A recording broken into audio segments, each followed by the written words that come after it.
Welcome back, ladies and gentlemen. This episode of the podcast is brought to you by 2237 Designs. Now, some of you are going to be like, Trey, that's your company. I'm going to be like, yeah, I know it is.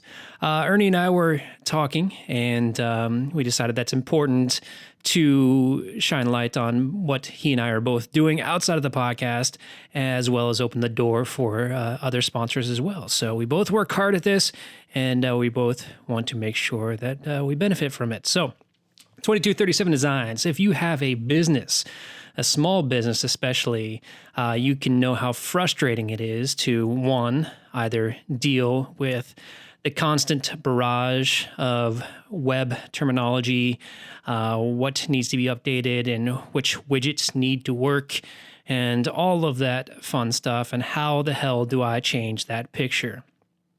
Or, on the flip side, you have dealt with freelancers who are flaky at best, who don't answer your emails, your text messages, or your phone calls, and you just want one word changed. I get it. I get the frustration.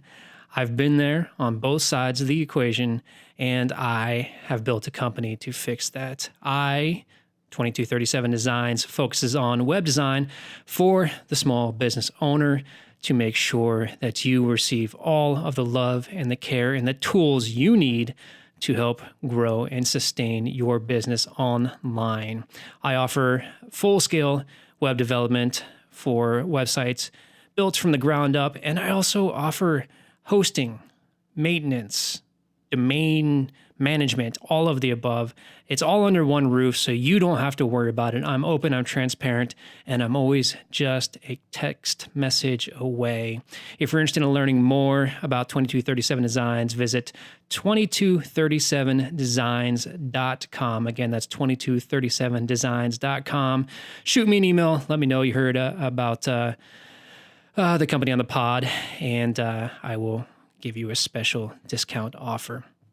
Ladies and gentlemen, I am really excited about this episode. Ernie and I sat down with Lama Kathy Wesley. She's a Buddhist Lama here in Columbus, Ohio.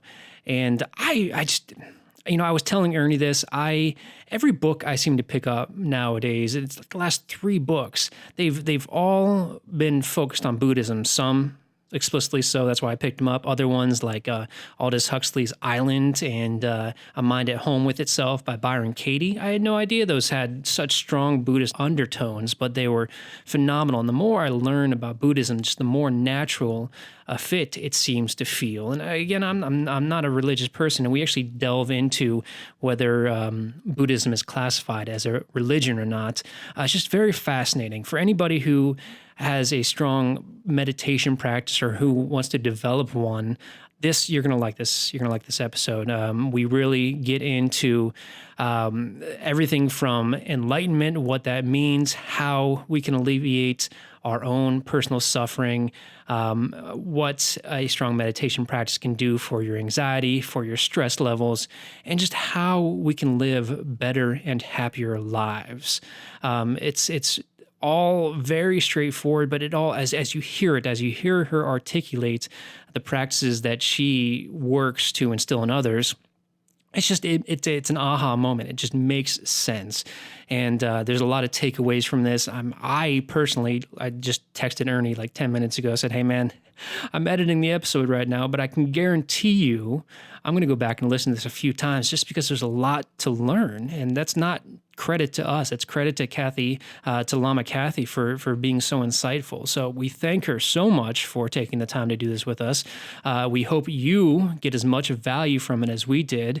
And we look forward to keep doing these because we really seem to have found just a way for us to provide content for those looking to grow and better themselves. So without any further babbling, I present to you Lama Kathy Wesley. Welcome to the Mosaic Life Podcast. Life is an art, every moment a picture painted in time. The color, texture, lighting, all context. The Mosaic Life vision is to cast a warm glow on your masterpiece, highlighting the struggle while showcasing the culmination of years of hard work.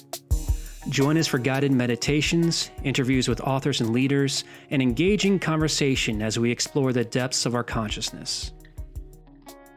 Well, we are live. We're back with another interview. Ernie, welcome back, my friend. Yeah, thank you. I'm really excited about this as the last interview turned out so well, and we're happy to have Kathy here with us. Absolutely, and we do welcome Lama Kathy. Kathy, thank you so much for joining us today. Yeah, no, thanks for having me. Absolutely. So how you're having, we were just talking off air about being appreciative of it being a sunny day in the middle of December. So you're having a good day? Oh, yes. I'm what can I say? The combination of the weather, which I know a lot of people hate, but I kind of like the cool weather. It's fine, and the sunshine. I don't know. It's a good combo. It's a great day to be alive. It absolutely is, and I personally have come to really appreciate sunny days, and even with the cold weather, I've taken a note from some recent book I read. I think it's actually Stillness is the Key, and I've tried to make it a habit to go on afternoon walks, and I happen to live right by a quarry, so I'll go down and just stand out over the water and just appreciate everything from the cool air blowing on my face to the birds flying overhead. So it's really nice being able to enjoy that. Slowing down has its benefits. It certainly does. So Kathy, I know you and I have had a little bit of a chance to speak, but to give you a little bit of a primer on Ernie, I will let him do his own speaking. But he is, when we talk about the Mosaic Life podcast, he is the one producing our guided meditations. He's an extremely thoughtful human being, and one of my best friends, and I really appreciate it. But Ernie, I would love it if you could give some additional background to Kathy, because I really feel as if you two are going to click well. Oh, wow. Thanks, man. I mean, I appreciate all of that. First of all, the relationship that we've developed and the compliments. Yeah, Kathy, I mean, I've been dabbling for years in meditation for myself, and then recently, after experiencing several different styles, I've started integrating that into sharing it with people. So we're doing that with the podcast. And so I'm interested to talk to you about many things. Of course, meditation being one of the foundational elements that we come back to constantly in this, and we can dive in there. But I'd also like to just hear about your experience right now as a Buddhist Lama. I told my wife, I said, we're interviewing a Buddhist Lama today, and I don't even know if that's the right way I'm supposed to say that. And she just looks at me funny, like, what are you talking about? So I'm wondering if you could help me better understand that at this point. Yeah, I definitely can, and I'm glad to hear about both of your experiences with slowing down, being aware, being out in nature, and working with the mind and meditation. So I think that all of those things are really good developments in any person's life. And I think that from my point of view, I think that maybe the easiest way for me to start would be for me to explain what a Lama is. And we all know that Buddhism is a 2,600-year-old tradition that traces its origins back to India. But after the death of the Buddha, his followers in India kept all of the traditions alive of the teachings of the Buddha, his worldview, his philosophical view, as well as his meditation practices. All of those were kept alive for all of those years. And eventually they were written down in a set of scriptures called the Sutras.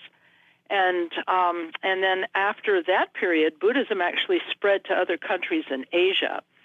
And then each country that Buddhism visited, it took on a different, I guess you could say, cultural quality. And it actually met the needs, the cultural, emotional, and life needs of the people of that country. So when Buddhism came to Tibet, the unique form of Buddhism that formed there formed because Tibet was a nation of converts, because Tibetans were not born Buddhist. They did not begin as Buddhists. Tibetans began as followers of shamanistic religion. And so when the Buddhists arrived there, they had a real challenge in integrating with the shamans, and eventually they made peace with the shamans, and they were able to coexist side by side.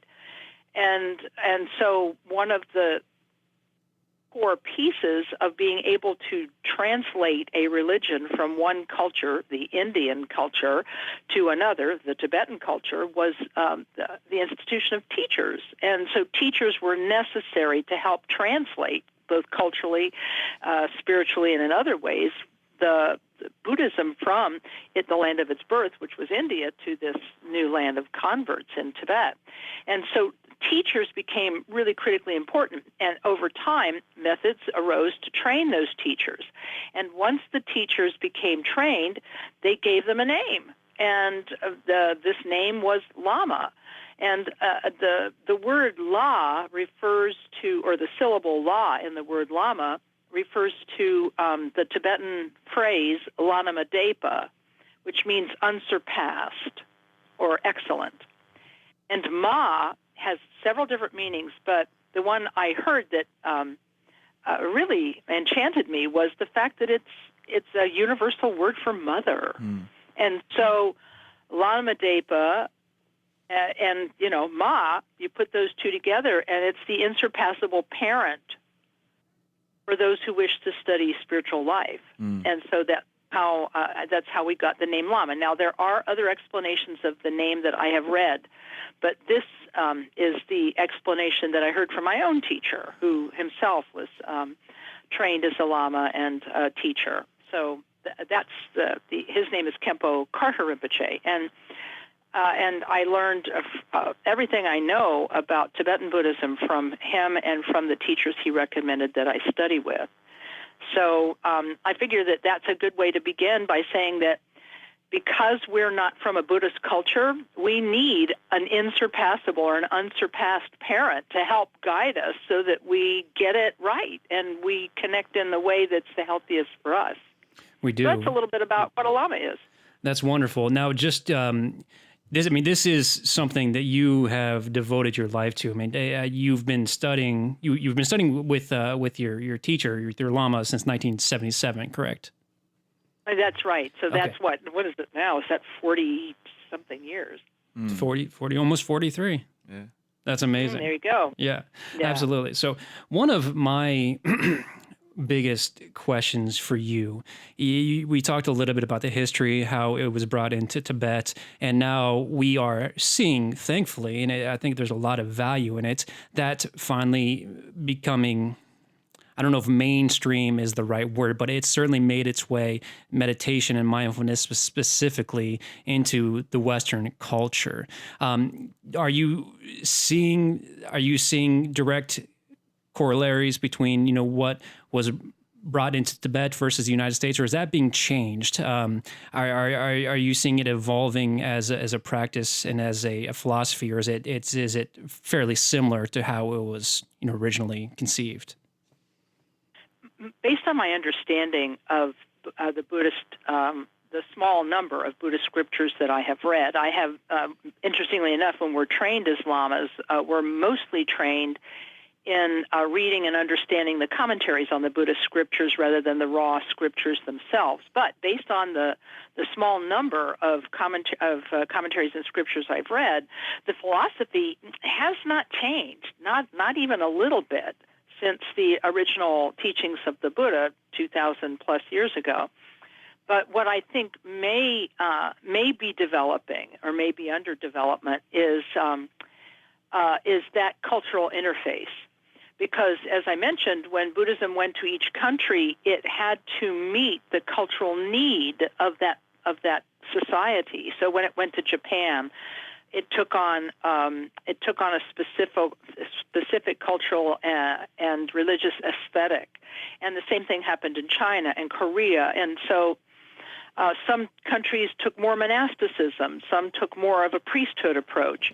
So there will be these cultural changes that will happen, but I don't really foresee any change happening in the basics of Buddhism, which are meditation and ethics and the practice of love and compassion.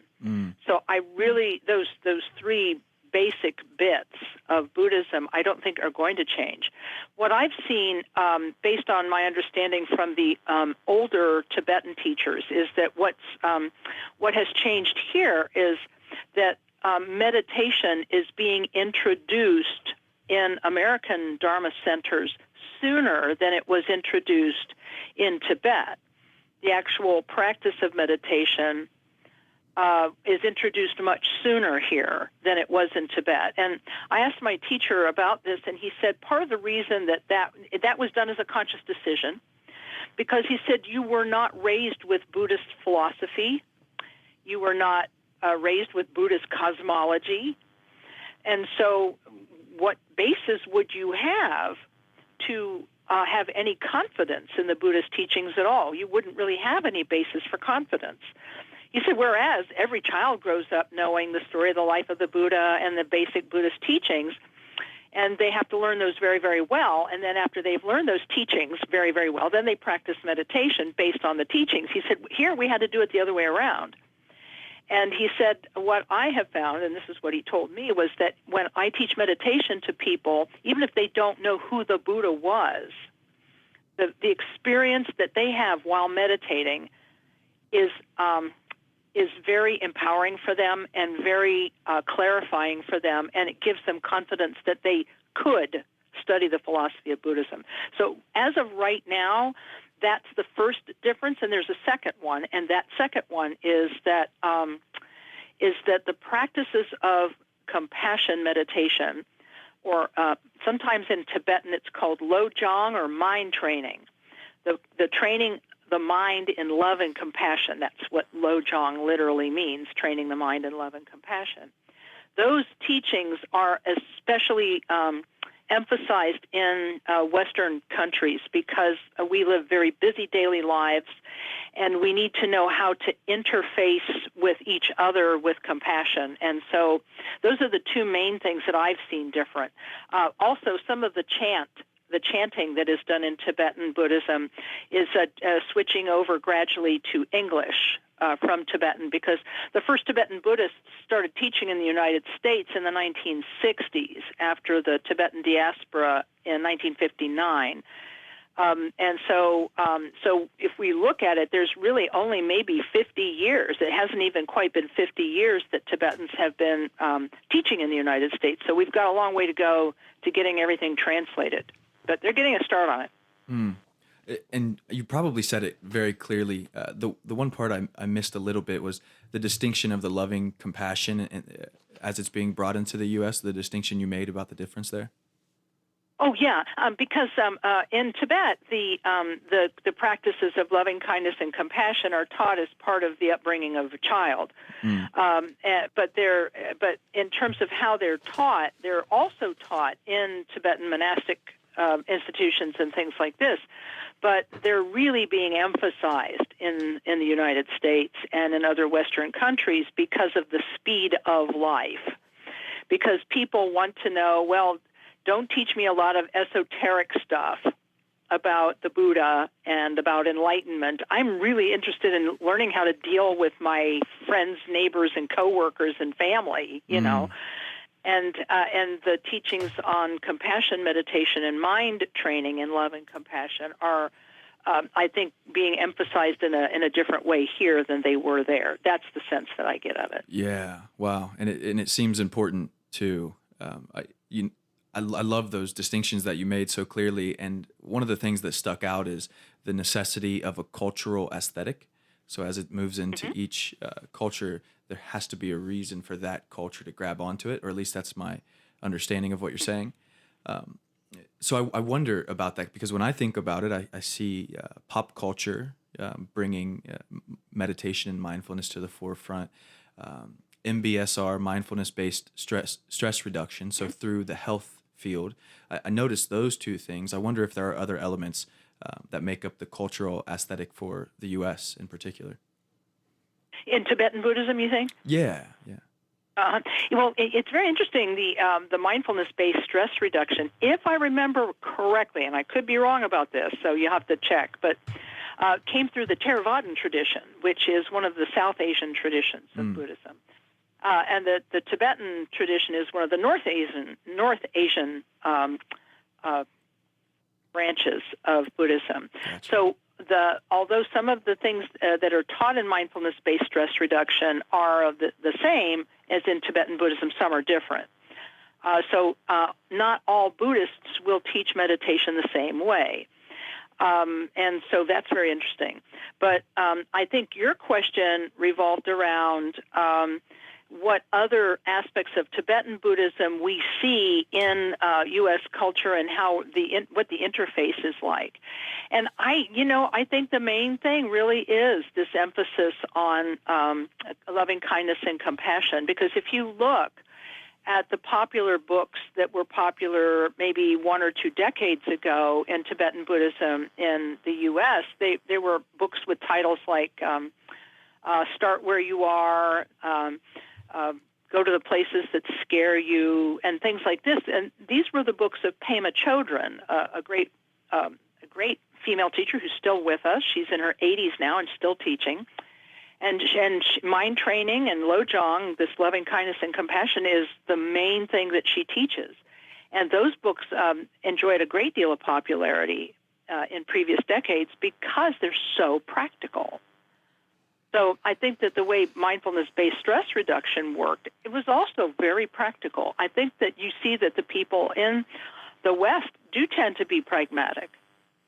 And they do tend to want to emphasize relationships and understanding them. But I may have missed the point of your question, so sorry if I did, but you can always try again. No, totally. Just the interfacing of it, because I guess the root of meditation, I understand there are these teachings as well, and those are powerful.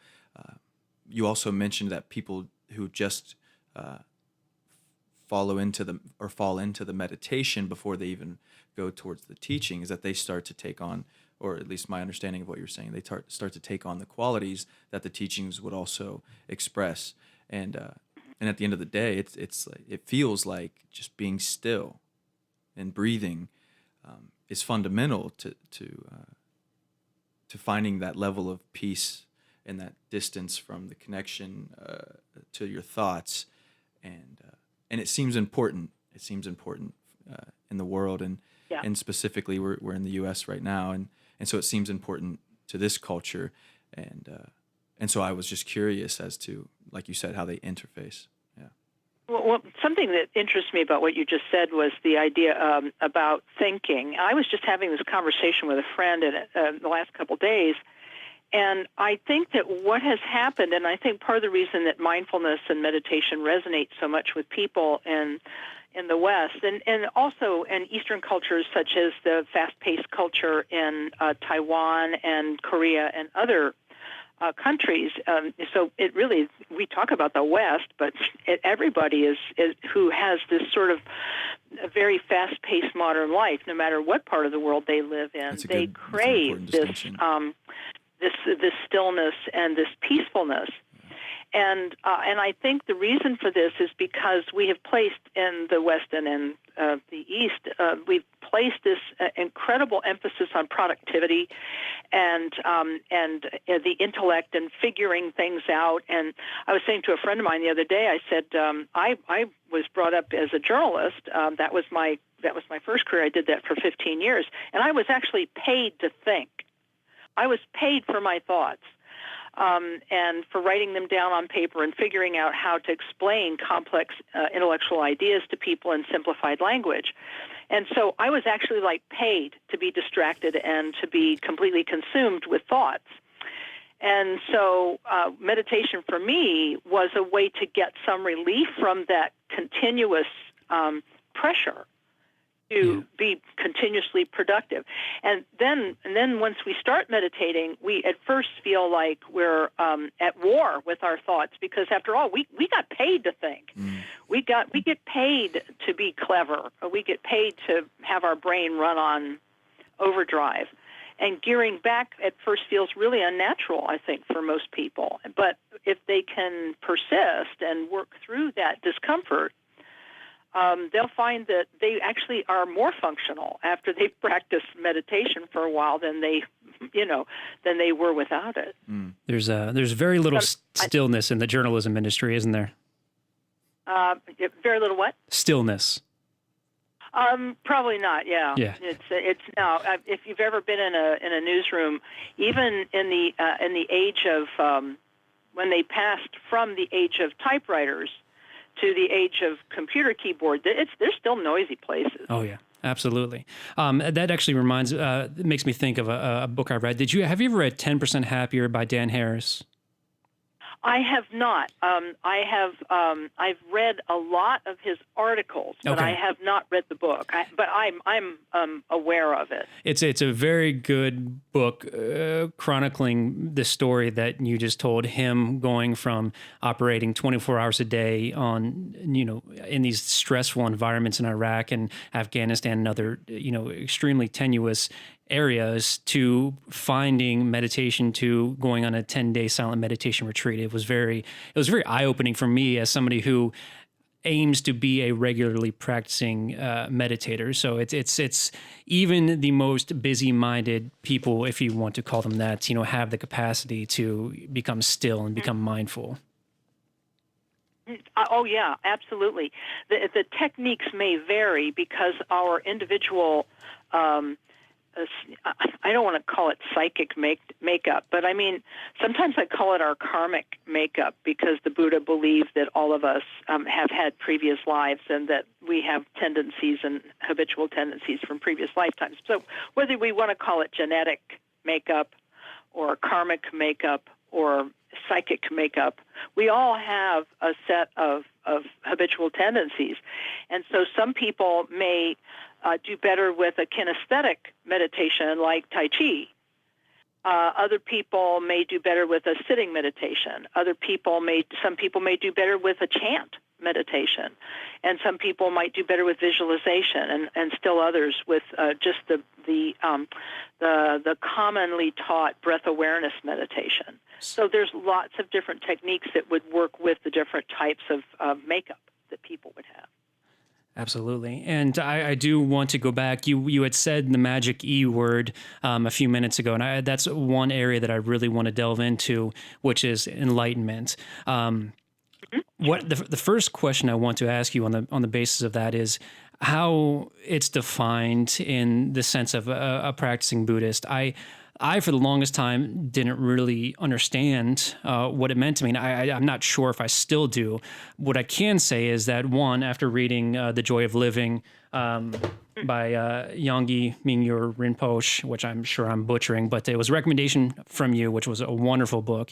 And you having, as he called it, glimpses of enlightenment, it's truly a wonderful pursuit. It's something that I want to pursue. There's nothing that I want to pursue more than that at this point in my life. And if you could just give a certain kind of introduction to what that is, so we can kind of indulge ourselves in the conversation. Sure. I think that most people are introduced to the concept of enlightenment when they meditate for the first time. Because when a person meditates for the first time, often there'll be a bit of a struggle with the technique, but they may actually have 1 or 2 or 3 or 4 or maybe longer seconds of a sense of peace and stillness. And that for many people is their first clue that enlightenment is a real thing. It's a thing, and it's possible. And then when they read stories about the life of the historical Buddha, Shakyamuni, and they come to understand that he left his busy life behind and went into a deep meditation retreat, and when he was very, very deep in meditation, he entered into like a mental, what we would call maybe a mental or meditative absorption, in which he broke through all of the bonds that caused suffering in his life, and having broken through those bonds of suffering and the causes of suffering, he was able to understand everything in a sort of a 360-degree viewpoint on everything. I mean, we've all had moments of glimmers of what we call insight when we say, oh, that's why I do that weird behavior, or, oh, that's why this person was so mean to me, or, and so on and so forth. And that's sort of an intellectual insight. But this was a very deep insight into the nature of his mind and the nature of how his mind created his reality. And so enlightenment then is this liberation from the causes of suffering and from suffering itself, and a liberation into the understanding of the causes of happiness and happiness and the nature of happiness itself. So it really comes down to the opening words that the Buddha shared in his collected sayings, which is called the Dhammapada.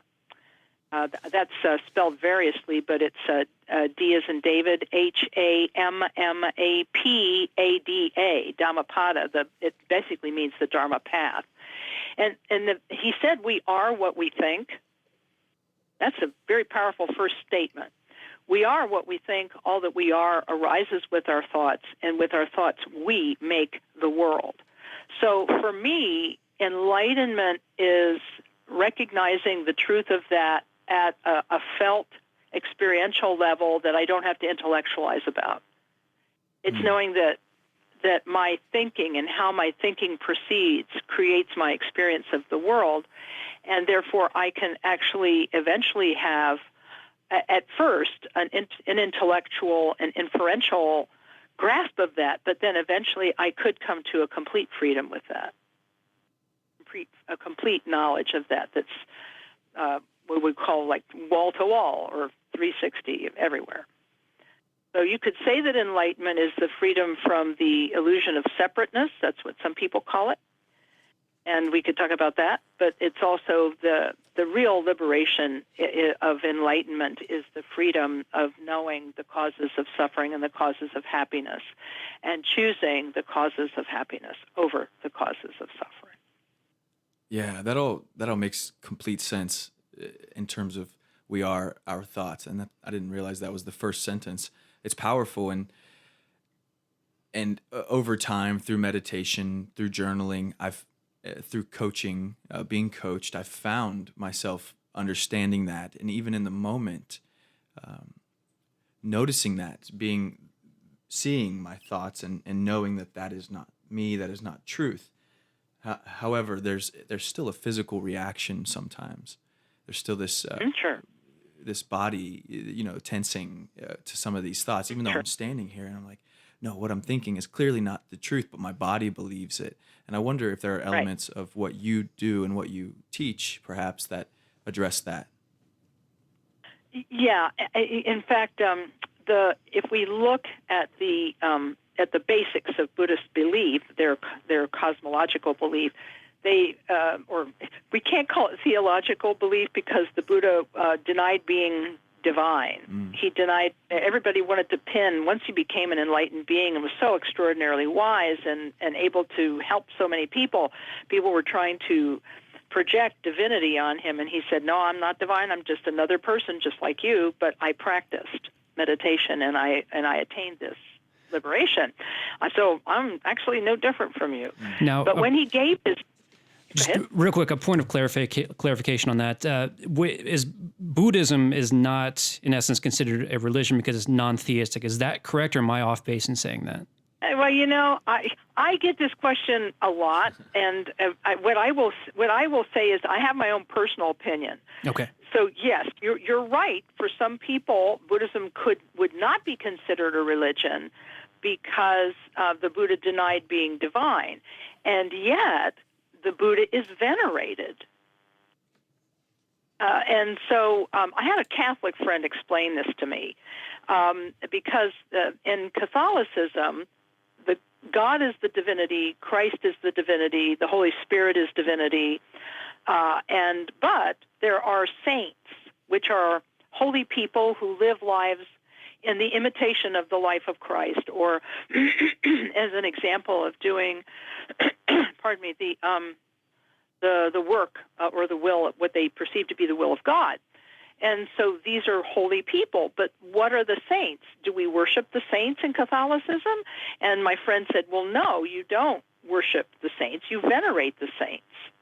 And so the Buddha then is not worshipped, no matter what word they apply to it, because he's not God, because worship belongs to God, but veneration belongs to the great sainted beings. And so so you could say that Buddhism is not a religion from the one hand. You could say it's a philosophy. You could say it's a way of life. But here's my personal opinion.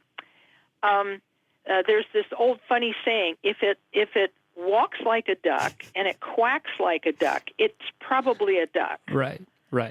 So if Buddhism looks like a religion, because there are statues and they are venerated, and there are shrines and candles that are part of that, and chanting that's part of that veneration.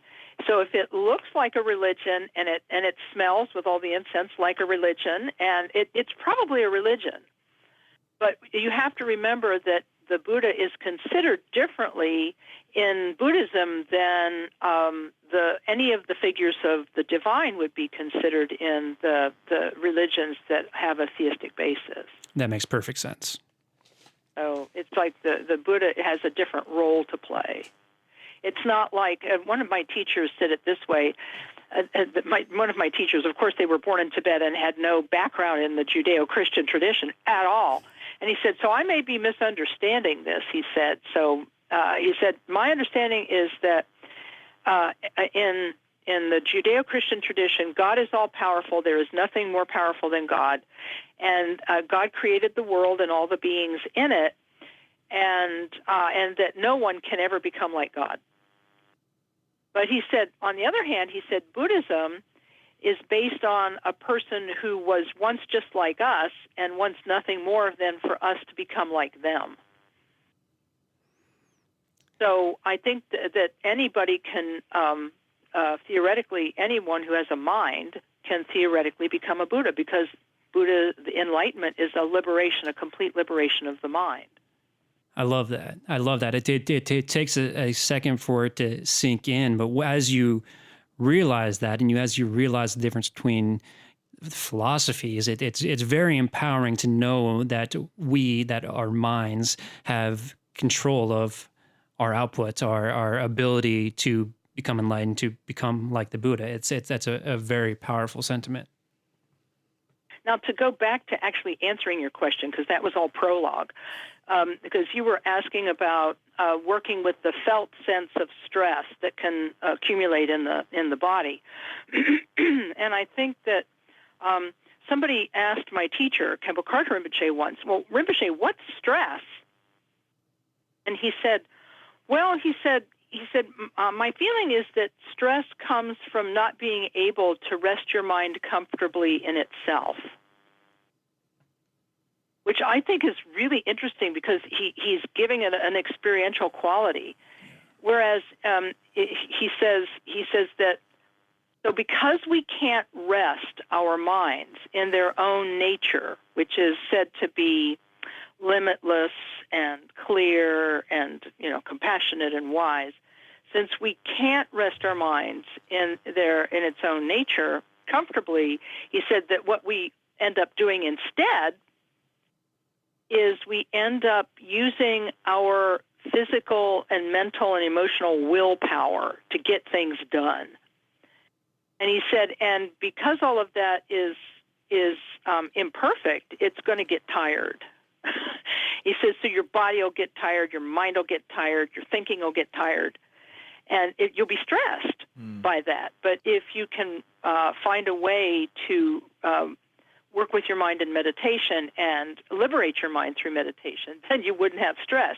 Well, that's great, but we're not there yet. So how we approach that, which was, in fact, your question, how do we work with the physical stress we feel in our bodies and so on? I think the main thing to do is to begin with understanding the stress that's in our minds first. And if we can understand how clinging and fixating on things brings about stress and pain, we can slowly learn to relax the grip. And when we slowly learn to relax our mental grip on the things we're fixated about, then what can happen is that our bodies will eventually respond, although not at first. And it could be that our bodies will never stop reacting. But our minds can then begin to diffuse a stressful situation by giving the body a cue or a clue to slow down. I have seen this happen with other people, and I've been able to do it in small situations of my own. Something that's super stressful, like almost being in a car accident or something, or having a deep loss or a grief or any kind of thing like that, that's still going to throw you off balance. But if you can even work with one small kind of stress, that gives you a clue that the rest of it can slowly be worked with. But it really does come down to having the sense and the confidence that you can work with your mind, that your mind is workable. And I think that's what the purpose of basic meditation is to make your mind workable and show you that your mind is workable. Like a tool. Mm-hmm. Yeah, your mind can actually be used. Yeah, it can work. But I mean, because a lot of people feel that their personalities are set in concrete. Like, this is how I am. Mm-hmm. I'm always going to hate this, and I'm always going to love this, and I'm always going to want this, and blah blah blah. We say that kind of stuff to ourselves, but the fact of the matter is, we're changing every second. Yeah. Every single second, because in every moment, a thought is arising. And if we get distracted away from that thought, it actually completely disappears. And then we've gone on to the next thing, and it was as though that first thing didn't happen, unless, of course, we feel nostalgia for it, then we go grab it. But that's kind of what happens. Our mind is always changing every moment, and so there's always an opportunity for change. Yeah, I really appreciate that answer about the mind giving a clue to the body to slow down, and then that being the key to the settling of all of these pieces. Usually for me, it's a level of control that's trying to be exerted, and then slowing down, it releases that control, and then things actually start to move into place. And it was interesting to me earlier, I believe you said that the Tibetan, the basis of Tibetan Buddhism was created or used for parenting. Is that what you said? Well, no, well, it wasn't created for parenting. No, Buddhism did not come out of a wish to be a good parent. Buddhism came from although very interesting, if you look at the life of the historical Buddha, he did leave home. He left his wife and young son, in the care of his father, the king of his city-state, and his stepmother. He left his family in their care. So you could say he was, kind of a deadbeat dad. He left his family in order to find out why his subjects were suffering and how he could be able to help them. Because when he toured his kingdom and saw all the suffering that people were undergoing, he realized that even as the greatest king who ever lived, he could not solve the basis of suffering because he didn't know what it was. It wasn't money, because he saw rich people suffering as well as poor people. So it had to be something interior. So that's why he he threw himself into the practice of meditation, because he recognized that it was coming from the mind. So you could say he was trying to parent an entire world, but the word parent comes up because of the Tibetan name for a Buddhist priest as the insurpassable parent for all sentient beings. Yeah, I misinterpreted something there, I guess. But my question did come from the elements of parenting, and it's interesting to me as you answered it. I was thinking of two instances where you mentioned, in certain high levels of stress that it might be harder to have that separation and that settling. Those are my words, of course, as compared to something that was more day to day. And interestingly enough, half a year ago, when I was probably, it was probably one of the deepest points in my life where I had the deepest practice. yogic practice, meditation practice, and one of my children was severely hurt, and in that moment, I didn't actually lose touch. I went straight into my breath, and I was completely present and detached from any thought of what might happen. That this was my son. Oh my gosh, I can't lose. These thoughts all fell away, and I was right there and most present, and things unfolded perfectly, and he was fine. But then my question to you came from the past couple of weeks. My kids have just been going at it, and then there's this part of me that just wants to exert control. And then as I hear you answer it, it reminds me that maybe I just need to deepen my practice, because it's in the moments of when there is nothing going on in that moment, if I'm practicing, then when things are going on, then it's easier for me to relinquish that control or that urge to be in complete control of the situation and allow things to unfold as they might, and know what to do at the right time. First of all, I'm sorry that those kinds of experiences, you've had those kind of experiences. That's really, really difficult. I think that for every person, their greatest fear is that some harm will befall their child, and I think that because the parent realizes that they are the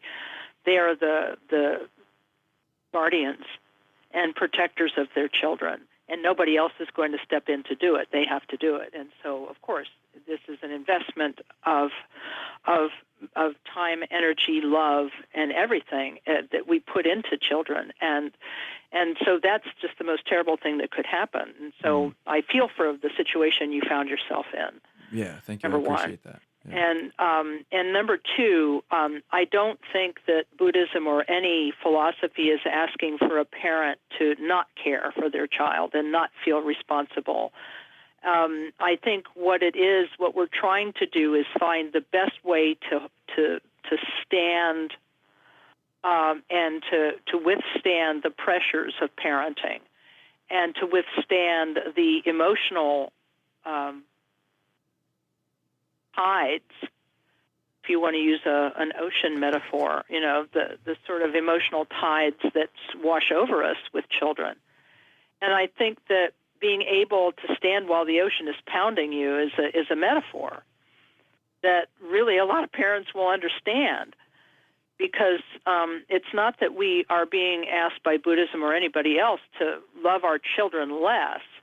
It's that we're being asked to differentiate between love and control, and I think that we can. I mean, there are all kinds of modern parenting philosophies that have to do with attachment and things like that. The attachment theory and so forth.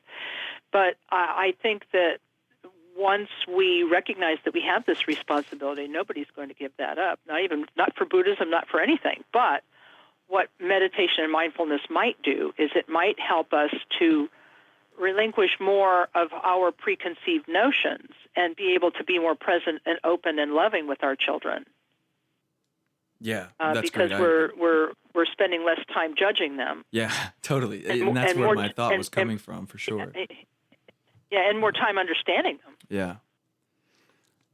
Now, Kathy, I'd like to shift gears a little bit toward Bodhisattva. And first and foremost, I'm sure that I've mispronounced my fair share of words over the last 45 minutes, so please feel free to correct me. And now, just for clarification, how do you pronounce I said Rinpoche earlier. Right. Yes. I'll tell you what. When the Tibetans first started teaching in the U.S. in the 60s and 70s, it was quite a thing. It's Rinpoche. Rinpoche. Okay. Or Rinpoche. There are several prominent dialects among Tibetan speakers, and those are two of the prominent dialects, is the one that says Rinpoche and the other that says Rinpoche. And you got Mingyur right, because Mingyur is one of the ways that is pronounced. The alternate way is Mingyur.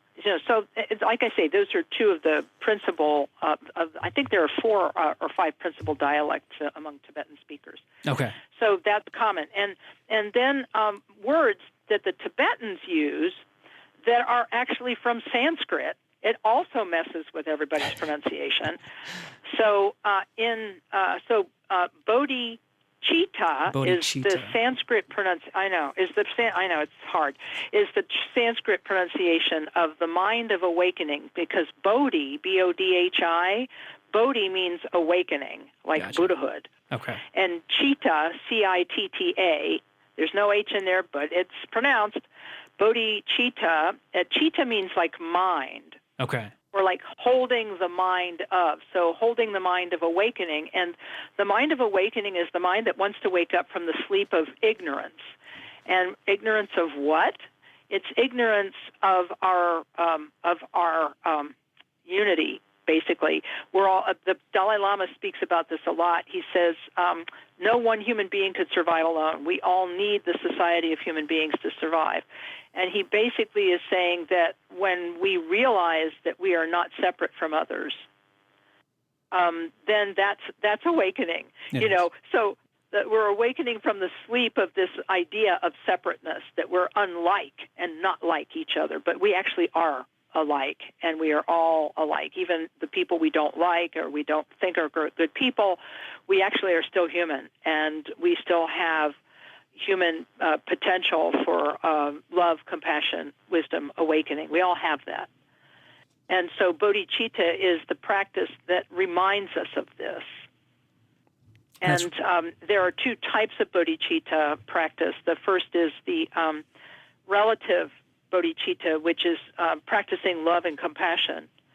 And the second is ultimate bodhicitta, which is an understanding of wisdom and the nature of all things as limitless and empty of being established.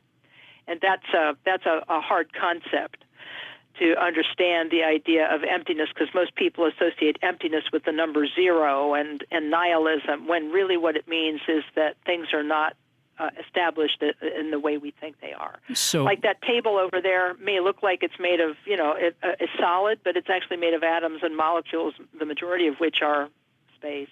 absolutely. And what I took to understand emptiness as from that book was that it's not, I guess, not a vacuum. It's unlimited potential. It's you have. That's correct. Yeah, you have the potential to make any circumstance arise. It's there's unlimited potential with standing in front of you in this very present moment. But the question that I wanted to ask you is, in terms of practicality. We, as I mentioned, we don't live in a vacuum, and there are a lot of wonderful philosophies, within Buddhism, the practice of meditation, and how we can see in Mingyur's words, others as enlightened. We make the assumption that everybody else is enlightened, and then we in turn become better for that. But how do you take that from theory to application? What, I guess, you can call them tricks, you can call them tools, whatever you'd like, but how do you, I guess, from my own standpoint, get out of my own way, get out of my own head, and so I don't continuously have negative self-talk, so I, can remove myself from those stresses? I guess the big question is, how do you go from theory to application? Yeah, I think the main thing is really it has to go into practice. It has to go through practice, and I think that this is why when people are trying to learn any skill, whether they're trying to learn athletics or they're trying to learn mountain climbing or whatever they're trying to learn, they visualize themselves doing it first. And so in bodhicitta, we start with a simple wish. We wish for others, for ourselves and others to be happy, and we wish for ourselves and others to be free of suffering and its causes, because we haven't really spoken about the Four Noble Truths of the Buddha. He said suffering's part of life. That's the first noble truth. Second is that the suffering has a cause, and that cause is clinging and fixation. When we cling to and fixate on things, we push away opportunities and possibilities. And then the third noble truth is that because suffering has a cause, it has a solution. And if clinging is the problem, then letting go is the solution. And the fourth noble truth is how to let go of clinging. And sitting in meditation for many people is the first opportunity they have to learn how to let go of clinging. A thought comes up, and they let that thought go and return their attention to the breath for a fresh start in their meditation. And that's how they learn to let go, one breath at a time, one thought at a time, one moment at a time. And that's how people also take on the discipline of bodhicitta, which is developing love for yourself and developing love and compassion for others. Because not very many people can understand emptiness, but everybody understands love. And so by learning to love ourselves and others and practicing it through visualizing that we send goodness to ourselves and goodness to others, and remove suffering from ourselves and remove suffering for others through a visualization practice, by doing this kind of dedicated practice, then we can slowly begin to change how we think about things. And as we do that, then it will translate into practical steps, because the philosophies of relative bodhicitta, this compassion meditation called lojong, or mind training, training the mind in love and compassion, it has both a theoretical aspect, which we practice on the meditation cushion, and a practical aspect that we practice with other people. And so being able to just sit and practice and imagine that we're sending love to ourselves and others, that's a great start. And then after that, we have to learn how to do it in a pragmatic kind of way. Now, along those same lines, learning to love ourselves and loving others at the same point, and correct me if I interpreted this wrong, but it's also learning to take in the suffering of all others as well, to alleviate that from others around you. Am I stating that correctly, or am I misspeaking? It starts theoretically. It's all theoretical. Okay. Because at the beginning, let's go back to the example of a person who is attempting to learn a sport like surfing or downhill skiing. They visualize themselves doing it first, but they couldn't, after visualizing it once, go out and do it perfectly. That's not possible. You have to just keep building the skills again and again and again. And it's like this with learning to love ourselves. We sit in meditation and we use our imaginations. And we imagine that all of the beings of the world are there in front of us, including us. We don't leave ourselves out. And as we breathe out, we use our imaginations to imagine that we're sending goodness to all of them on the out-breath. And then on the in-breath, we imagine that we're removing from them all of their suffering. And as that suffering comes to us, we imagine that it meets our pure bodhisattva motivation, and then all of that suffering dissolves into nothing and disappears. And then on the next out-breath, we're giving goodness, and on the next in-breath, we're removing suffering. This is all using imagination, and using our imagination as a way of training our intention. You might have to do this for years before you would actually even be capable of being kind to yourself or being kind to someone who's hurt you badly. But if we practice it even just for a short period of time, weeks, days, and months, we might actually be able to forgive ourselves for little things. And so on, because we're training. We use our imagination to train. Absolutely. It's wild, but yeah. Yeah. But so it's not. Yes, we're being asked to train in imagining that we're taking on the sufferings of the world, but we're not actually doing that.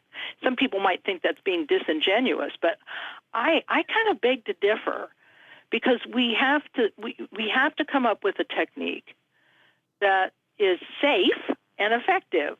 I have friends who say, "Oh, taking all that negative energy, that's just going to ruin your health." And the answer is, nobody has ever gotten sick from doing this. Right.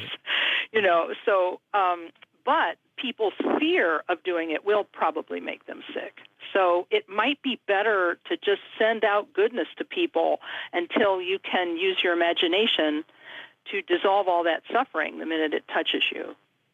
You have to, until your visualization you feel confident in your visualization, you should just send goodness to all people and not worry about removing their suffering. That's great advice. Yeah. And as my friends in the 12-step tradition of Alcoholics Anonymous like to say, you fake it till you make it. Certainly, that's sometimes that's all we can do. Now, I know Ernie he's mentioned this to me countless times, and I'm sure you've heard it countless times more. Somebody who is a completely fresh green, whatever you want to call it, to meditation. Somebody who has the idea in their head that they'd like to try it, but their argument is always, I can't clear my mind. I can't not think. Ernie, maybe you can be a little more articulate in that. I'm sure you hear that a lot. I'm just curious what a rebuttal to that is. Oh, well, I think that to me the easiest thing to say is to talk about the fact that meditation is not about clearing your mind. I think the main thing is to correct the misunderstanding. And you can say, I hear that. If somebody says, well, I can't clear my mind, and the answer is, well, nobody's asking you to do that, because maybe you have gotten like a misunderstanding about what the meditation really is. Meditation is not clearing your mind. It's not about that at all. What it is about working with what is in your mind, learning how to work with what's in your mind. It's not trying to clear it. It's learning how to recognize it and work with it. So if you can then explain, the technique of meditation consists of placing your attention on an object and letting it remain there for as long as it naturally does. Now, what you'll get when you do that is that you'll get a short period of attention that will be followed by a period of mental wandering. And the period of mental wandering is part of the practice. And once you notice that wandering, then you engage the technique, which is to notice the wandering. You can even label it thinking, and you can let go of it. And then you consciously return your attention to the breath for a fresh start. Because your object of meditation can be a physical object, it can be your breath, it could be anything. But what you get is you get a short period of attention and then a period of wandering. And then the key piece of meditation, the power moment in meditation, is noticing the wandering and making the decision in your own mind that you're going to drop the wandering and return to the object for a fresh start. Now, maybe that will help the person to realize that they're not trying to clear their mind. They're trying to notice and discard distraction, which is different. Over time, they will get slightly longer periods of attention and slightly shorter periods of wandering. And that way they will learn how to let go of the wandering. And that is a powerful thing, to learn how to let go of a thought. If you let go of one thought, everything that thought represents is also let go of too. And that's where the power in mindfulness comes from, is being able to notice and let go. So that's what I tell people, because I hear that a lot, and it's because they have just misunderstood what meditation is. Yeah, and with their minds going 100 miles a minute from the moment they wake up to the moment they go to sleep, the misconception would easily build a wall right around the idea of even starting, or having started, keep them from continuing, for sure. Yeah, there are lots of other, as I think you just said, tips and tricks. There are a lot of these little things that people can learn as they are learning. And just for example, I developed the habit, because I'm a word person. I did get my degree in journalism, and I was a daily newspaper journalist for 15 years. I love words, and I realize how powerful they are. So when I teach meditation, I avoid the use of two words. And the one is focus, and the other is concentrate. I am careful to never use either of those words. And the reason I don't use them is because when you use them, it makes people over-focus and over-concentrate. They try too hard, and then they have more thinking. Because when you press too hard on your mind, it produces more thoughts. That's been my experience, both personally and in teaching other people. And my own teacher said it's like he says if you try to imprison your mind in the technique, that's not going to work. You have to find a way to apply the technique with a proper light touch, just light enough to keep your attention, but not too light that your attention goes away. Right. So it's finding that middle point is what we're not good at as human beings. Well, I want to shift gears one more time. I'm sure I could talk to you and Ernie as well for days on end about a lot of this, and I'm hoping we'll have the opportunity sometime in the near future to continue the conversation. But and I just for my own intellectual curiosity, this may even be outside the scope of the overall conversation, but I'd like for a moment to talk about cyclic existence and the Buddhist desire to escape that. That is my surface level understanding, but I would love for you to explain that to the layman. Well, that's not an easy thing, but I'll give it a shot. Okay. The Buddha, remember I talked about those Four Noble Truths? Yes. He said suffering's part of life, suffering has a cause, suffering has a solution, and there's a path that leads to the end of suffering. And he basically, when he was talking about the causes of suffering, he said, we as human beings in this world, we experience a feeling of dissatisfaction often because we want something or we want to get away from something. So the world gets divided into three things: stuff we want, stuff we don't want, and stuff we're indifferent about. And the Buddha called these the three mental poisons: attachment, compulsive attachment. We're not talking about the healthy parental attachment that people try to teach these days. We're talking about unhealthy attachment, aversion, and indifference. And so these are the three things that kind of keep our minds upset. Our minds are always upset because we're always trying to get something we want or trying to get away from something we don't want, and it never seems to end. And this is why the Buddha called this experience of being human in this world cyclic, because we just keep trying and we never get to the end of it. And the things we do to get happiness, get pleasure, and to get away from suffering, they often backfire because they're built on the wrong premises. We think that, I'm going to get happy by taking that job away from somebody else, or I'm going to get happiness by taking this thing that doesn't belong to me, or whatever. You see what I'm saying? Or even by having more money. Yeah, exactly. So we try to go, we don't really understand the true causes of happiness, and we don't understand the true causes of suffering. We just don't understand them. And because we don't understand them, we are always making a mistake and making our situation worse. And that's what he called cyclic existence, or samsara. He said it was like an ocean, because samsara derives from a word for ocean. So this ocean of suffering, or this cyclic existence. And he said the way to begin to end cyclic existence happens on that meditation seat. When you let go of a single thought, the world that was created by that thought is gone now. You don't have to think about it now. Except, of course, if you have a habit of thinking about it, then it'll come back again, and you'll have to keep dropping it. Right. And so the end of compulsive attachment, the end of unhealthy aversion and indifference comes in that moment that you notice a thought and are able to set it aside and just allow your mind to be restfully content within itself. And as we develop this restful contentment within ourselves, and we let go of the unhealthy compulsions that we have, then we can begin to make better choices.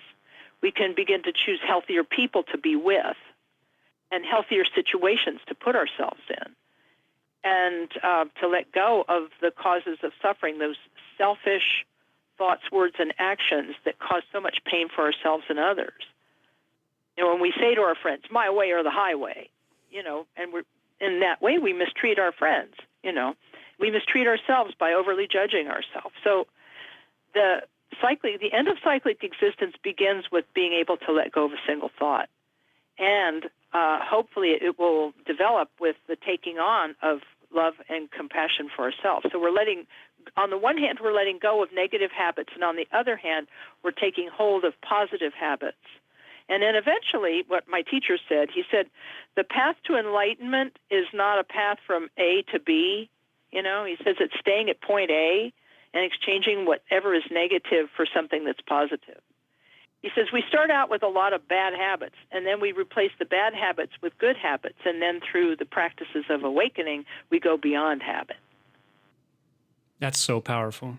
That really is. I mean, I know. the way that you explain that, it's very actionable. I think for a lot of folks, especially, hopefully the folks who listen to this. Ernie, do you have any other thoughts on that? Yeah, what comes up for me in particular, being beyond habit, are moments in my life where I've slipped into this place where I feel beyond habit, and it's almost like I become this water that just flows through the cracks or flows through the rocks, and I'm just like enveloping everything that's happening, and then like moving through it at the same time, and not really getting stuck with things, and then from that detachment, maybe that's the word. There's this rising of love, and it's just like pure joy. It's just like I'm not sticky at all, and I'm moving through this, and then what happens for me usually, if not every single time, when I'm in that place is it's like I step into this I don't know, for lack of a better word, or maybe it's the perfect word, but mystical type happening. Then it's like I meet the person I've been looking for this thing to learn, or for a project, or for something I needed in my life, or I don't know. There are so many things that have happened that have just been ridiculous, but most of them I can attribute to being in this place where I was beyond habit. So I just wonder what you make of that. I think that you've had a glimpse of what it means to leave these habits behind. What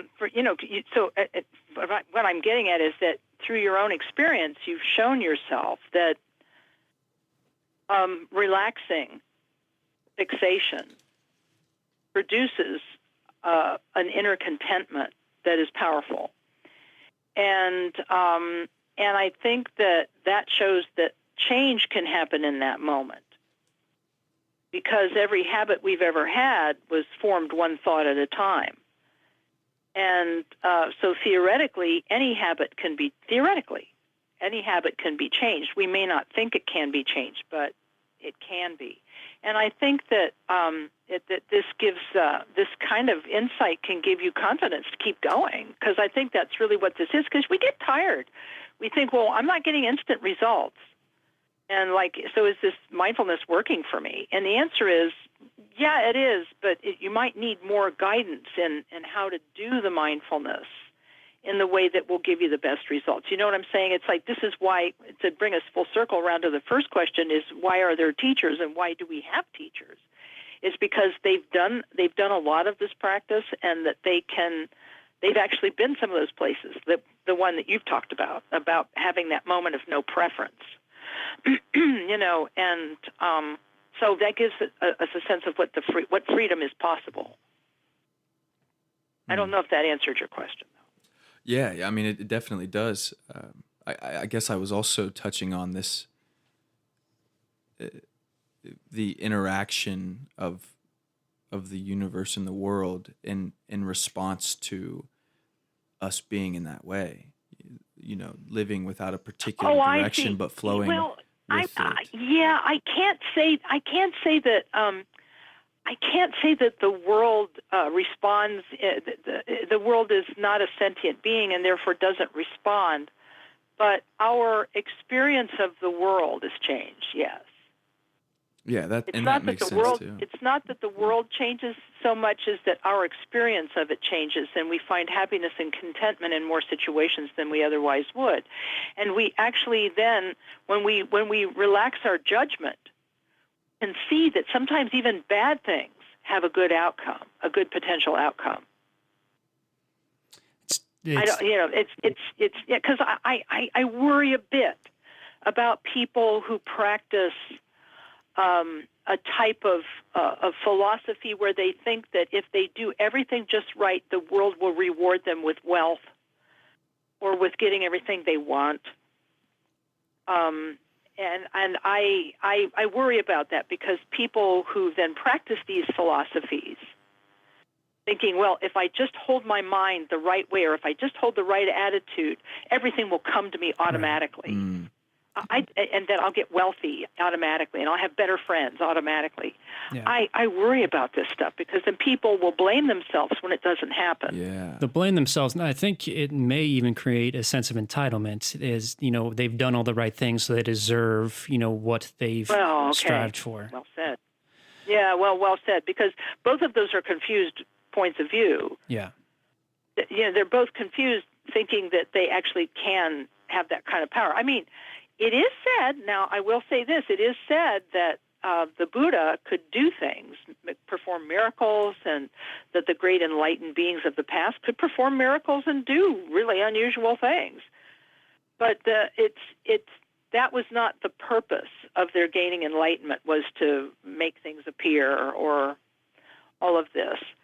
The purpose was to go beyond the world of suffering and to gain this liberation so that they could show others how to do the same. Absolutely. And so, they only showed these kinds of miracles in order to, I guess you could say, convince the unconvinced. I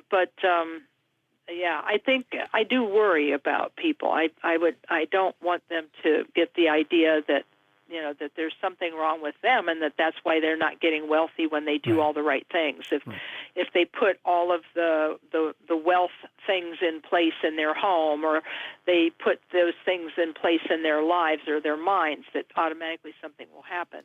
When really the greatest wealth we could possibly have comes from love and compassion for ourselves and for others.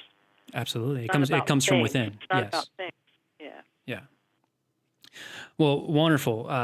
Kathy, thank you so much. I do have one last question for you, and a question that I'm trying to make, I guess, a habit of closing out interviews. My question for you is, sure, what is, if you could name one singular book or one singular, it could be a book, article that has had the most profound impact on your life, what would that be?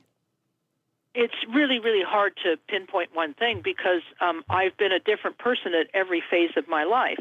When I was a child, just reading novels changed my life, because it showed me that storytelling was a powerful thing.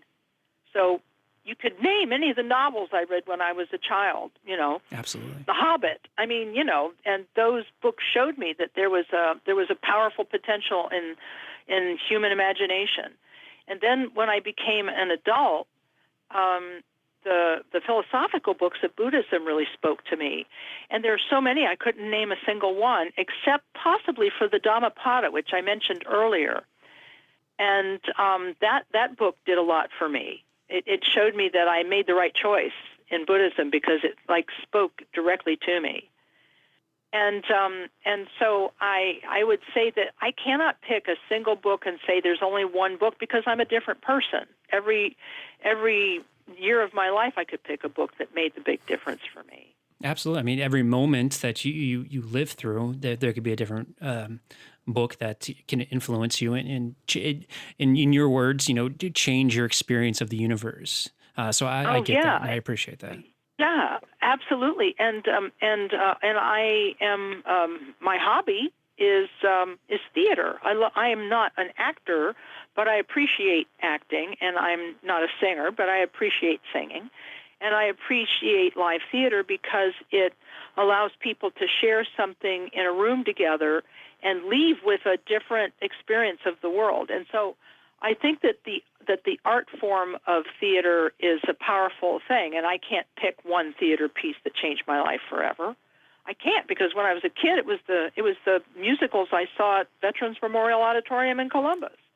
And and now it could be a show that I saw on in New York. So, but every moment where people are able to let go of one mode of thinking and see the world a different way through the lens of love is, to me, a powerful moment in a powerful book or a powerful theater experience. I love that. Oh, there you go. I love that. Ernie, do you have any other questions? No questions. Just gratitude. Thank you for taking the time to do this, for sitting with us and bringing your. I really, it's been a joy for me. I love to talk to people, and I enjoy talking about meditation, especially. So, well, Kathy, I appreciate the opportunity. Yeah. If somebody is interested in learning more about meditation or even Buddhism, and for instance, perhaps they're in the Central Ohio area, how would you recommend them getting started? Whether it's a book or visiting you, I really think that it's important to go visit the Dharma centers. There are 21 Buddhist groups at least, and there may be more now. There are at least 21 Buddhist groups in Central Ohio, coming from all of the various Buddhist traditions of the world. Of course, I'm partial to the one that I'm part of, which is the Columbus Karma Thegsum Chöling, which is often abbreviated KTC, and the name, our long name, means place of the Buddha's teachings of the three vehicles of Buddhist practice from the tradition of the Karmapa, who's the head of our Tibetan Buddhist tradition. So, so people can go to columbusktc.org and look us up and come and visit us every Sunday morning at 10 o'clock. We teach meditation for free. We're currently meeting at Congregation Tiferet Israel, which is at 1354 East Broad Street, and we are there most every Sunday morning at 10 o'clock. There's one group meditating silently in a room, and then there's another group in a different room learning how to meditate. So. That's wonderful. But there are, and you can. I've forgotten the exact web address, but if you type into your search engine Buddhism Central Ohio, you'll be taken to the Buddhism Central Ohio or the Buddhist Network of Central Ohio, where you'll get the times and places of all the Buddhist meetings. That's great. And you can find a place to sit and learn meditation. Right from your internet.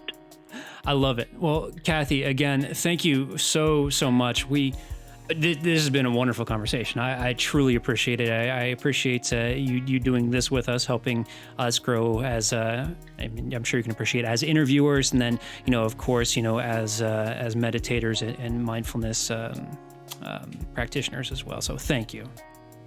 Oh, no, you're welcome, and all the best, and I wish you all the best with your broadcast as well, because people really receive information this way, in a way that can speak directly to them and to their situation, and I'm hoping that the subjects that you examine in your broadcasts are going to be incredibly important for people, so just keep going. Thank you. Thank you so much, Kathy. Again, thank you so much to Lama Kathy Wesley for joining us for this episode of the podcast. Your insight goes a long way. We hope everybody who has listened has gleaned something of interest. And again, I encourage you, if you do not have a strong meditation practice right now, explore it. It does wonders for the mind. And of course, Kathy gave you information on how you can find her and how you can learn more about the Buddhist practice. Before we wrap up, I also want to take a second to thank Justin. Justin is a supporter of the podcast, and his support goes a long way, and we truly appreciate it. If you are interested in supporting the podcast as well, if you have $1 or $2 or $3 or $4 to spare, you can go to onemosaic.life and click sponsor this podcaster. You can do a one-time donation, or you can even sponsor us monthly. I can promise you any sponsorship dollars we receive go toward helping support the podcast, help us provide better content to all of you. So if you find value from what we do, your support is truly, truly appreciated. Last but not least, again, this episode of the podcast was sponsored by 2237 Designs. It's web design for the small business. You don't want to pull your hair out because your website doesn't look right. We only have so little of it. Make sure you keep your head intact and reach out to me at 2237designs.com and make sure your site is looking nice and pretty. If you are interested, if you have a business and you're interested in exposure for that business, we are beginning to put sponsorship packages together for the podcast. So please, if you are interested in learning more, email us at onemosaiclife@gmail.com. Again, that is onemosaiclife@gmail.com. And I can promise you, if you get in the door early, you're going to get a lot of value. Again, thank you all so much. Kathy, thank you so much for being on the podcast. We truly enjoy doing this, and we hope you all enjoy listening. We will be back next week. Until then, be well.